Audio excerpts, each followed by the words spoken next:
महायुतीच्या जागा वाटपाचा मुहूर्त ठरला। बीएमसीसाठी 2 दिवसात पहिली बैठक होणार। भाजप 150 जागांवर लढण्याच्या तयारीत, तर शिवसेनाही 100 जागांवर आग्रही, सूत्रांची माहिती। 19 डिसेंबरला देशाच्या राजकारणात मोठी घडामोड घडणार। काँग्रेसचे ज्येष्ठ नेते पृथ्वीराज चव्हाण यांचा दावा, पंतप्रधानपदी मराठी माणूस बसणार असं भाकीत।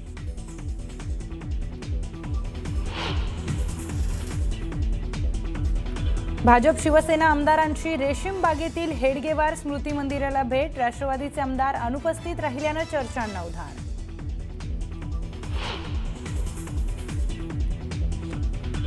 हिवाळी अधिवेशनाचा आजचा शेवटचा दिवस। मुख्यमंत्री देवेंद्र फडणवीस सकाळी 11 वाजता विधानसभेत अंतिम आठवडा प्रस्तावाला उत्तर देणार, तर एकनाथ शिंदे विधान परिषदेमध्ये देणार उत्तर।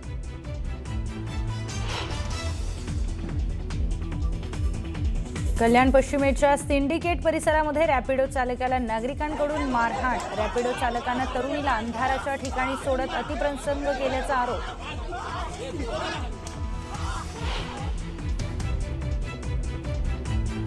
संगमनेरमधील नरभक्षक बिबट्याला ठार मारण्याचे आदेश। बिबट्याच्या हल्ल्यात 4 वर्षांच्या बालकाचा मृत्यू। बिबट्याला ठार मारल्याशिवाय मृतदेह ताब्यात न घेण्याची भूमिका।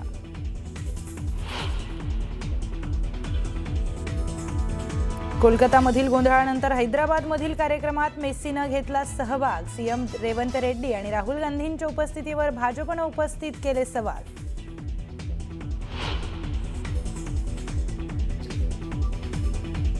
कोलकाता आणि हैदराबाद नंतर आज मेस्सीचा मुंबईमध्ये कार्यक्रम। वानखेडे इथे होणाऱ्या कार्यक्रमासाठी पोलिसांचा कडेकोट बंदोबस्त। दिल्लीत श्वास घेणंही बनलं अवघड। सरकारनं जारी केले कठोर नियम। ट्रक आणि सर्व प्रकारच्या बांधकामांना घातली बंदी।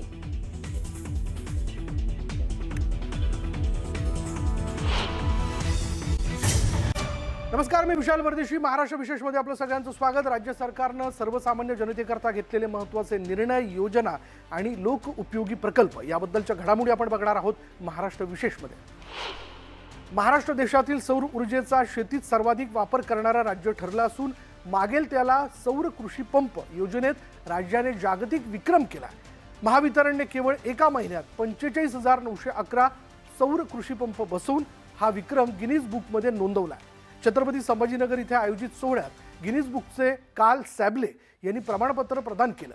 मुख्यमंत्री देवेंद्र फडणवीस यांनी सांगितलं की 16,000 मेगावॅट सौर निर्मितीमुळे पुढील वर्षात विजेच्या दरात 3% कपात शक्य होईल आणि ग्राहकांना स्वस्त वीज मिळणार आहे। रोज CO2चं एमिशन आम्ही करत होतो, रोज आमच्या पर्यावरणाला आम्ही खराब करत होतो। त्या 16,000 मेगावॅट थर्मल पॉवरला आता आम्ही सूर्याच्या आशीर्वादाने या ठिकाणी सौर ऊर्जेमध्ये परिवर्तित केल्यामुळे पर्यावरणाची हानी देखील संपणार आहे।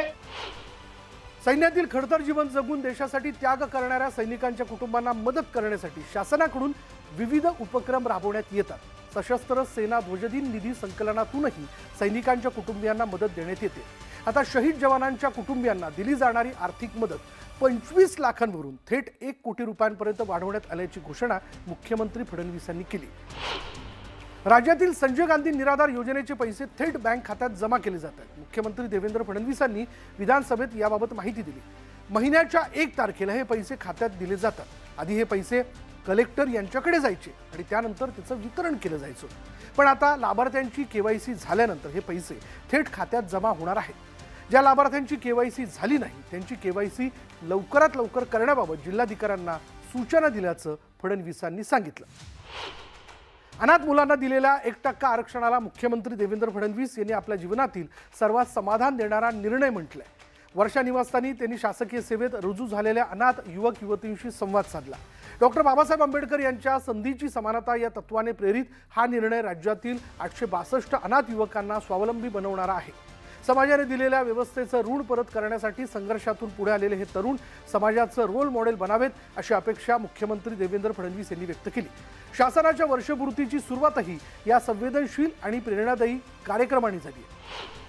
राज्यात महिला आणि मुलांच्या सुरक्षेसाठी तसंच सक्षमीकरणासाठी मोठे उपक्रम राबवले जात असल्याचं उपमुख्यमंत्री एकनाथ शिंदे यांनी सांगितलं। सक्षमा या राज्य महिला आयोगाच्या जनजागृती कार्यक्रमाचं उद्घाटन करताना शिंदेंनी कठोर कायदे, जनजागृती आणि महिलांच्या अधिकारांची माहिती पोहोचवण्याचं महत्त्व अधोरेखित केलंय. केंद्र सरकारनं केलेल्या कायद्यातील बदल महिलांसाठी संरक्षण कवच असल्याचं ते म्हणाले. राज्यात मुलींचं शिक्षण विनामूल्य, बस प्रवासात 50% सवलत, लाडकी बहीण आणि लखपती दिदी यासारख्या योजनांनी महिलांना मोठा आधार मिळत असल्याचं त्यांनी सांगितलं.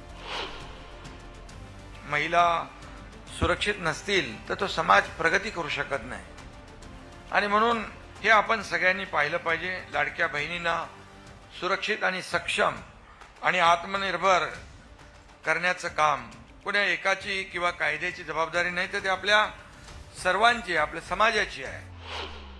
परभणी जिल्ह्याच्या औद्योगिक आणि तांत्रिक प्रगतीसाठी CIIT centre for invention, incubation and training प्रकल्प आता प्रत्यक्षात आकार घेतोय. राज्यमंत्री मेघना साकोरे बोर्डीकर यांच्या पाठपुराव्यामुळे आणि मुख्यमंत्री देवेंद्र फडणवीस यांच्या मार्गदर्शनामुळे या उपक्रमाला मंजुरी मिळाली. या अत्याधुनिक केंद्रातून दरवर्षी 3000 विद्यार्थ्यांना इंडस्ट्री 4.0 तंत्रज्ञानाचं प्रशिक्षण मिळणार आहे. नागपूरमध्ये झेब्रू या रस्ता सुरक्षा शुभंकराचं अनावरण मुख्यमंत्री देवेंद्र फडणवीस यांच्या हस्ते झालं. वाढत्या वाहन संख्येमुळे अपघातांचं प्रमाण वाढत असताना झेब्रूच्या माध्यमातून रस्ता सुरक्षा जनजागृती अधिक प्रभावी होईल असा मुख्यमंत्री देवेंद्र फडणवीस यांनी विश्वास व्यक्त केला. रस्ता सुरक्षा जीवन रक्षा हा मूलमंत्र नागरिकांनी अंगीकारावा आणि वाहतूक नियमांचं काटेकोर पालन करावं असं आवाहन त्यांनी केलं. या कार्यक्रमाला उपमुख्यमंत्री एकनाथ शिंदे, उपमुख्यमंत्री अजित पवार, परिवहन मंत्री प्रताप सरनाईक आणि परिवहन विभागाचे अधिकारी उपस्थित होते. परिवहन मंत्री प्रताप सरनाईक यांनी सांगितलं की झेब्रू हा रस्ता सुरक्षेचा संदेशवाहक ठरेल आणि राज्याच्या प्रत्येक कोपऱ्यात पोहोचेल. विविध विभागांच्या समन्वयातून अपघात रोखण्यासाठी उपाययोजना राबवण्यात येणार आहेत. आज महाराष्ट्र विशेषमध्ये इतकंच. पहा फक्त न्यूज 18 लोकमत. नमस्कार, पुन्हा एकदा बुलेटिनमध्ये स्वागत आणि सुरुवात एका मोठ्या बातमीने. सकाळी 11 नंतर मुख्यमंत्री देवेंद्र फडणवीस विधानसभेमध्ये अंतिम आठवडा प्रस्तावाला सविस्तर उत्तर देतील. 12 वाजता उपमुख्यमंत्री एकनाथ शिंदे विधान परिषदेमध्ये अंतिम आठवडा प्रस्तावाला सविस्तर उत्तर देतील. या घडीची महत्त्वाची बातमी आहे. हिवाळी अधिवेशन आठवडाभरच होतं, कारण निवडणुका सुद्धा कदाचित पुढच्या आठवड्यामध्ये जाहीर होतील आणि त्यामुळे फक्त आठवडाभराचंच यावेळेला हिवाळी अधिवेशन होतं आणि म्हणून शनिवार आणि रविवार सुद्धा सभागृहांचं कामकाज चाललं.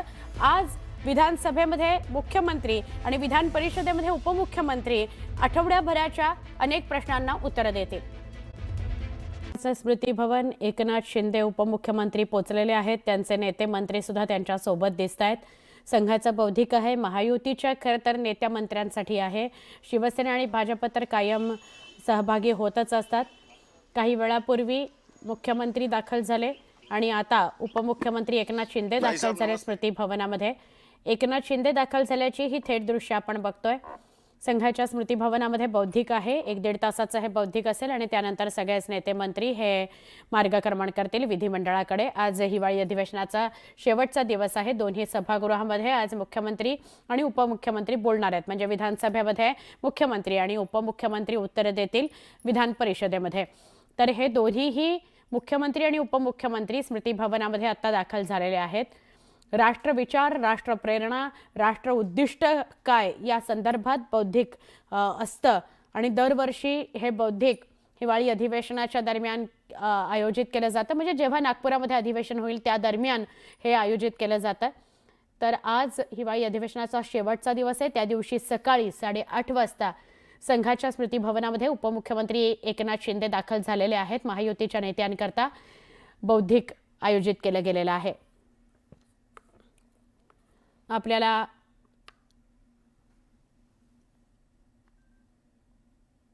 सगळे शिवसेनेचे नेते मंत्री दिसतात. नीलम गोरे आहेत, निलेश राणे आहेत,